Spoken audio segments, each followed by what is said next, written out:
Olá, paz do Senhor a todos, boa tarde para todos que estão assistindo, que estão me ouvindo. Meu nome é André, estou lançando essa mensagem no YouTube, mas acredito que ela vá também para outras redes sociais, né?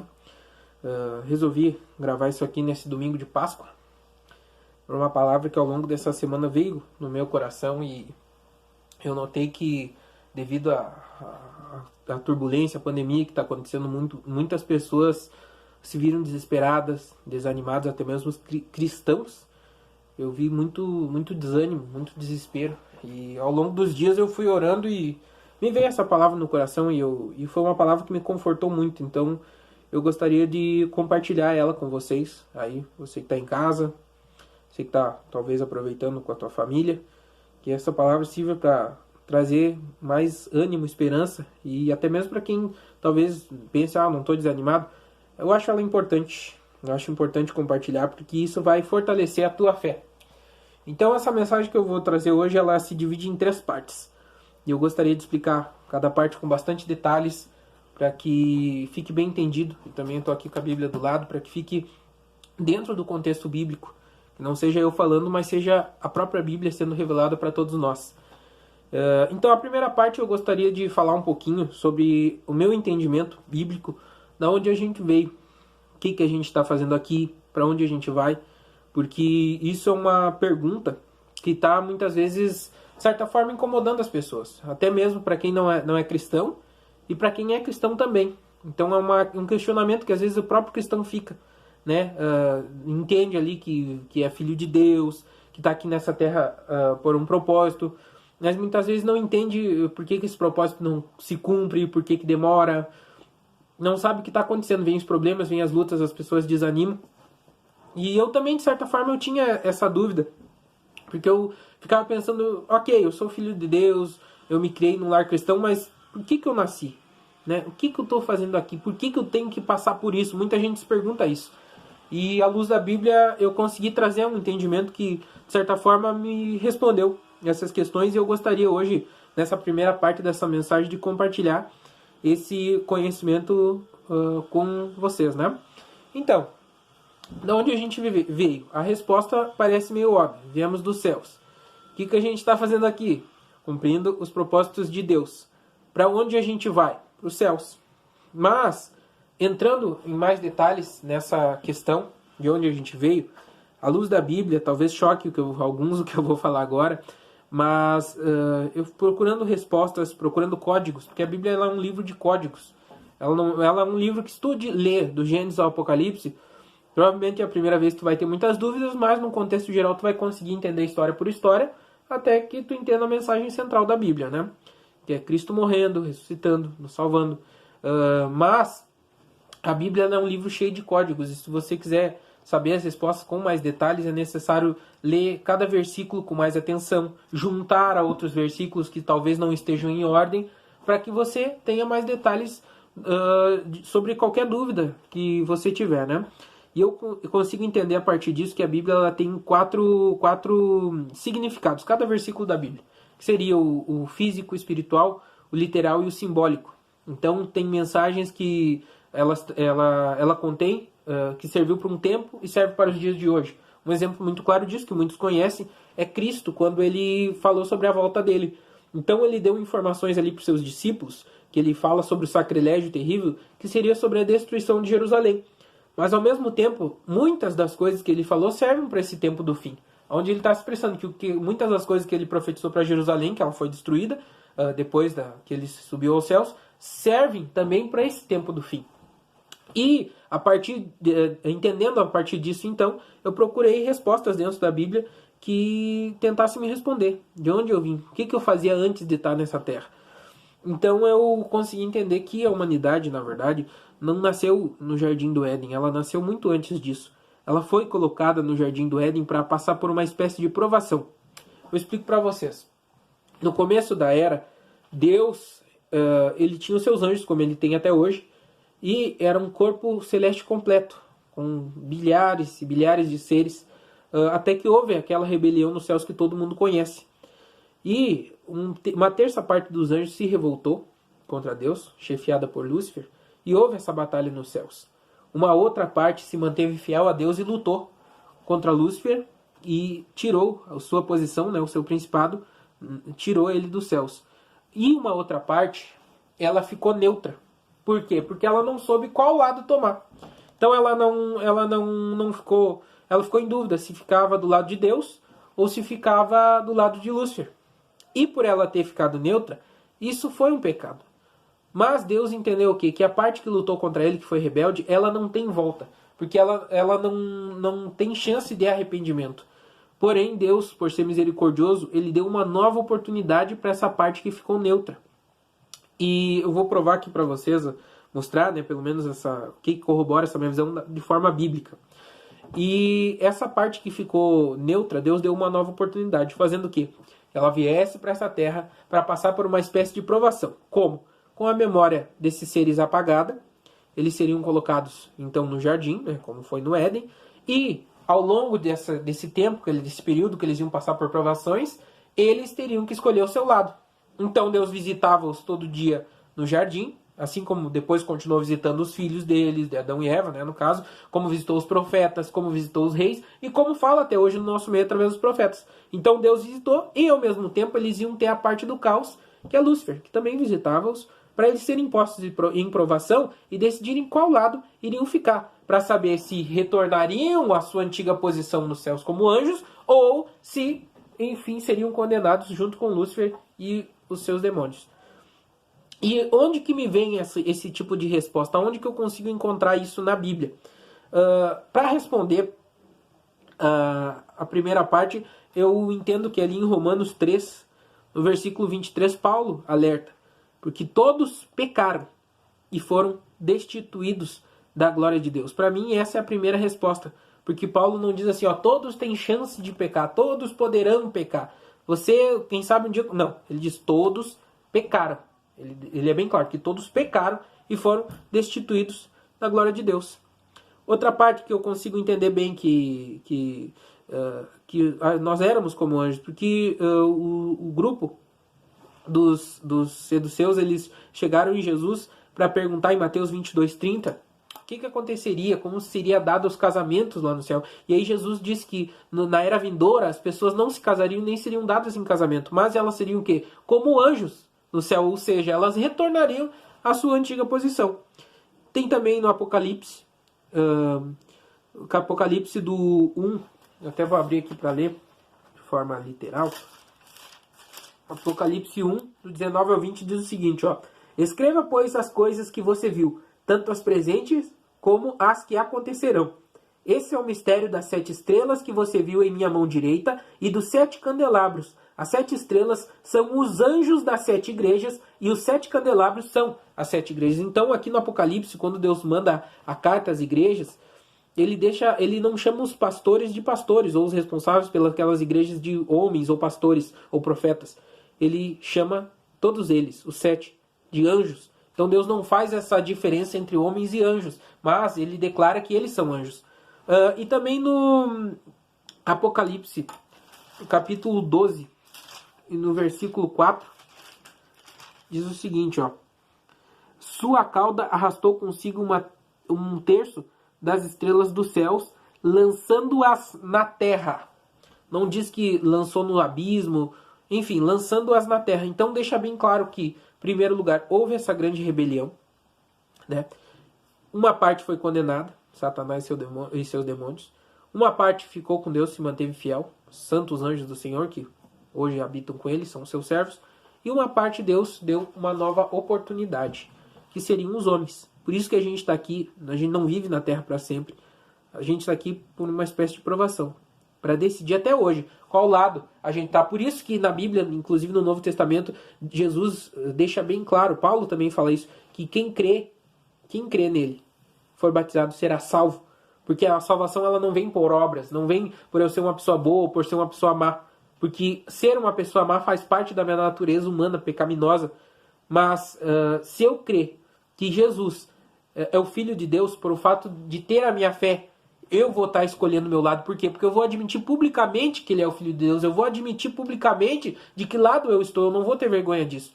Então, por esse fato, Deus mandou o seu Filho para que todo aquele que nele crê não pereça, mas tenha vida eterna. Então o fato de eu acreditar, o fato de eu tomar o meu lado, decidir de que lado eu vou ficar, eu vou receber a salvação. Essa parte eu imaginei que talvez ela fique um pouco vaga, porque as pessoas podem me dizer que é apenas um ato de fé meu acreditar nisso tudo, né? De que nós éramos anjos, estamos aqui no período de provação e depois voltaremos, né? Os que aceitarem, tomarem o lado do bem, voltarão, lado de Jesus, lado de Cristo, voltarão à sua antiga posição. Eu preparei uma segunda parte dessa mensagem, que eu denominei ela ciclos de rebeliões. Por que ciclos de rebeliões? Porque, para mim, isso ainda estava muito confuso. Então eu resolvi analisar mais a Bíblia ainda e entender o que aconteceu em cada começo de eras. E lendo a Bíblia, eu descobri que a Bíblia ela é um livro de muitos ciclos. Ciclos repetitivos. Eles vão se repetir até o final dos tempos. Eu vejo 7 ciclos na Bíblia. Então, o primeiro é quando surgiu Adão e Eva. Aí após o pecado, a gente vê uma repetição daquilo que aconteceu nos céus.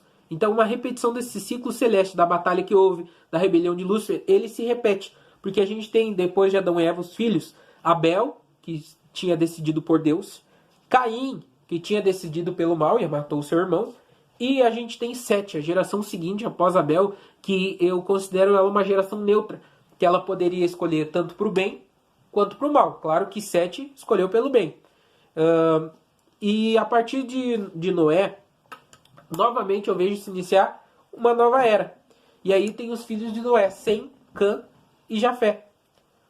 Um deles, né, para explicar aqui para o pessoal que talvez não leia muito a Bíblia, depois do dilúvio, houve um dia em que Noé, ele bebeu vinho, plantou uma vinha, bebeu vinho, e ele se embriagou. E um dos filhos dele, ele entrou na tenda, viu o pai dele nu, e Noé amaldiçoou ele quando despertou, quando soube. E Noé tinha 3 filhos. Os outros 2, ao saberem que o pai estava nu, estava embriagado, foram, sem olhar, e cobriram a nudez do pai, e ajudaram o pai, né, a se recompor. E Noé amaldiçoou aquele filho que foi mau. E os outros 2 acabaram não sendo amaldiçoados. Esses 3 filhos formaram todas as nações da terra.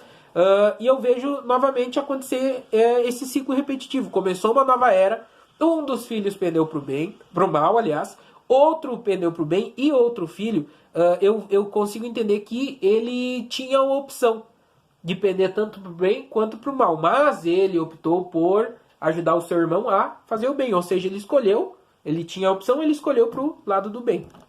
Novamente, esse ciclo se repete quando passou a existir a primeira nação totalmente pertencente a Deus na terra, que seria Israel. Depois que os israelenses saíram do Egito, Moisés foi conduzindo o povo no deserto, que novamente o deserto foi um período de provação, e como todo mundo conhece bem essa passagem, era para ter durado 40 dias, mas devido ao povo não ter passado por esse teste, não ter sido aprovado nesse teste, esse período durou 40 anos.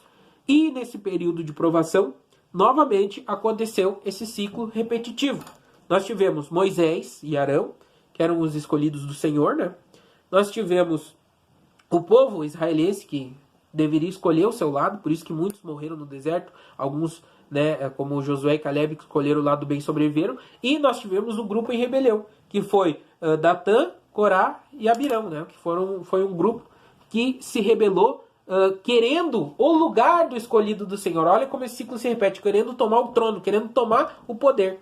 E o que aconteceu? Assim como aconteceu nos céus, por isso que a Bíblia diz assim, na terra como nos céus, o que aconteceu lá em cima, aconteceu aqui embaixo. Então, assim como Lúcifer foi expulso, se abriu o abismo e ele foi expulso, o grupo rebelde no deserto foi engolido pela terra. Foi engolido pela terra. Moisés e Arão foram novamente afirmados como profetas escolhidos, ungidos de Deus. O grupo rebelde foi engolido pela terra, e o povo no deserto novamente ficou, eu chamo isso neutro. Por quê? Porque eles novamente tiveram que tomar uma decisão de qual lado eles iam ficar. E aí novamente esse ciclo acontece quando Cristo na cruz ele vai iniciar uma nova era. Cristo era o escolhido do Senhor. e ele foi crucificado entre dois ladrões. E o da direita, o ladrão, ele resolveu falar coisas insolentes, ou seja, se rebelou, mostrando que mesmo na hora da morte ele não tinha salvação. Outro se arrependeu e houve salvação. Então nós vemos novamente esse ciclo se repetindo. Uma nova era. Cristo, o ladrão mau, e o outro, que era um homem mau, que havia feito muitas coisas más também, e estava ali. Ele mesmo admitiu, nós somos dignos de estar aqui, morrermos. Mas esse homem é inocente, ele reconheceu a divindade de Cristo, reconheceu que Cristo era o Senhor, e por isso ele foi salvo. Mesmo estando numa posição neutra naquela hora, ele tomou o seu lado para o bem, e ele acabou recebendo a salvação. E para o tempo do fim, novamente, começa uma nova era. E no Apocalipse, no livro do Apocalipse, que é o livro da Revelação, Deus dá um ultimato para a humanidade. Aqui a gente abre em Apocalipse capítulo 3, versículo 15. Abri aqui para vocês. Aqui. Deus dá um ultimato para a humanidade. Então, Apocalipse capítulo 3, versículo 15. Conheça as suas obras. Sei que você não é frio nem quente. Melhor seria que você fosse frio ou quente. Assim, porque você é morno, não é frio nem quente, estou a ponto de vomitá-lo na minha boca. E ao longo do livro do Apocalipse, que é o livro da Revelação, Deus mostra que vai chegar um período da humanidade, que aí é o tempo do fim, que seria a sétima era, onde Cristo novamente vai reinar. É interessante que os judeus, eles têm uma tradição, que os judeus contam algumas histórias de pai para filho, eles têm a seguinte tradição, a seguinte crença. Mesmo não estando isso escrito explicitamente na Bíblia, eles carregam essa crença e eles contam de pai para filho. Que depois do período de Adão e Eva, a Terra ela possui aproximadamente quase 6.000 anos. E eles creem que depois desses 6.000 anos, o Messias vem e vai reinar durante 1.000 anos, completando 7.000 anos. Então é interessante como até eles mesmo não tendo o Novo Testamento, eles acreditam em cada uma dessas eras. E eles acreditam que depois de tudo isso, vem o Messias, que nós cristãos acreditamos que seja Jesus, para reinar eternamente e fazer justiça na terra.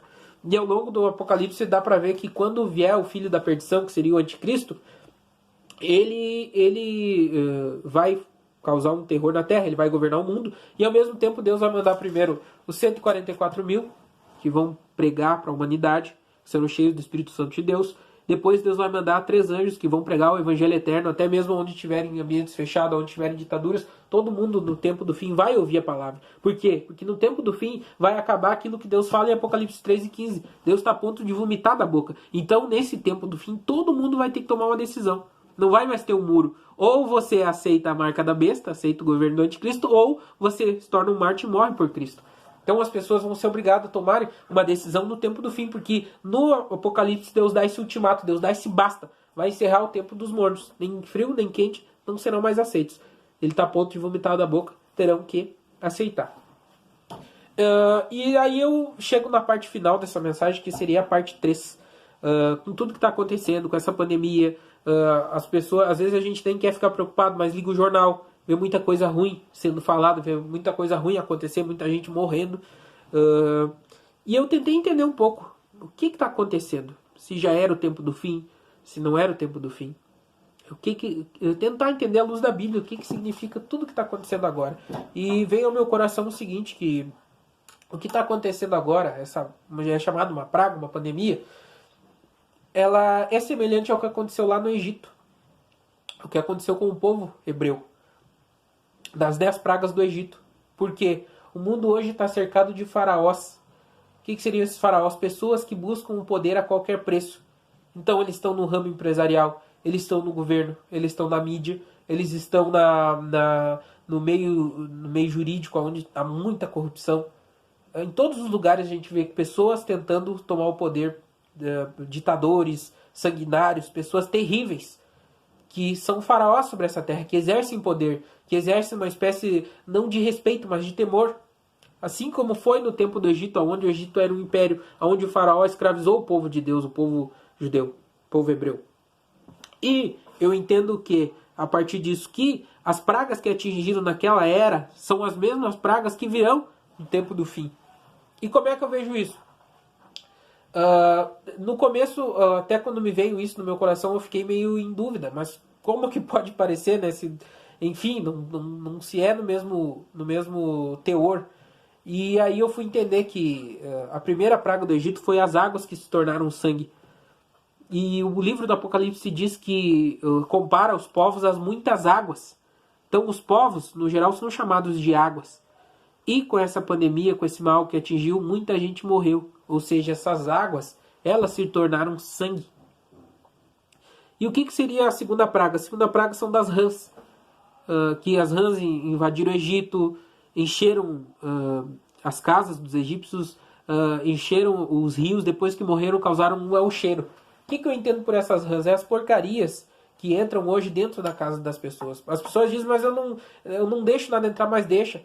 Quando você liga a TV e dá moral para quem você não deveria dar, quando você acessa as redes sociais, muitas dessas rãs estão dentro das casas até mesmo de cristãos e eles nem estão percebendo.